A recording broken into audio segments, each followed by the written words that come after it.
Hi, welcome to today's video. Today I will be sharing some of my experience with the Diamond Watchman Goby. I am also going to give you some general care info and some tips on how to successfully keep this fish.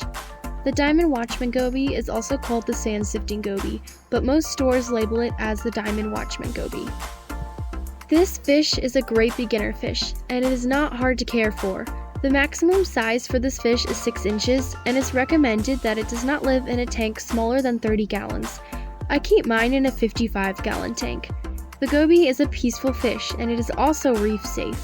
A few good tank mates for this fish include clowns, shrimp, damsels, dwarf angels, and bangais. I keep my goby with a coral beauty angelfish, bangais, and a cleaner shrimp. I have also had a lawnmower blenny, and they got along fine. But know that this fish is territorial, and I don't recommend keeping it with multiple other diamond gobies. They will attack each other and bully each other, and can also kill each other, so one per tank is probably best.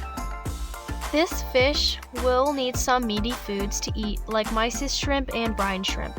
These gobies are also scavengers. They are known for sifting out the sand through their gills and eating all the leftover food and algae that gets in your sand. They are amazing at keeping your sand clean.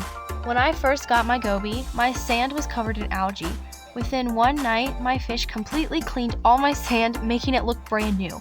Ever since, it has looked pretty good.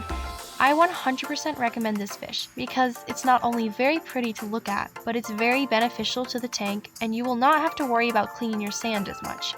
This goby will eat some algae too, but I have not noticed mine going for as much. On top of cleaning sand, this goby loves to burrow and will make dens under your rockwork or decor. Just make sure you have a sturdy foundation so when the goby does decide to burrow under it, it will not collapse on it. Another thing to note is that at night, from what I noticed, it likes to bury itself in its den completely. He will dig himself out in the morning, but just know that if it ends up doing that, it is fine. It has purposefully buried itself. I just remember the first time I noticed, I thought the den had collapsed on him and he was either stuck or squished. But after going through all the work of digging and trying to unbury him, I found out he was fine and that I just messed up his home.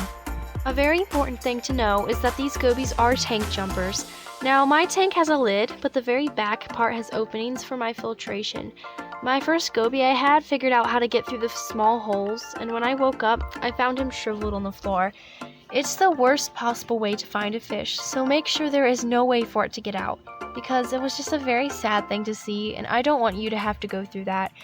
I now have netting over the holes in the back, and my new goby has not been able to jump out. So these are just a few things I have noticed while keeping these gobies. Once again, these are great beginner fish and amazing tank cleaners. My goby, Sandy, is lots of fun to watch, and he is just a great fish. So if you are thinking of getting one, make sure you are aware of the different behaviors this goby has so that you can have a good first experience with this fish. And I hope you will enjoy this fish as much as I do. Thanks for watching.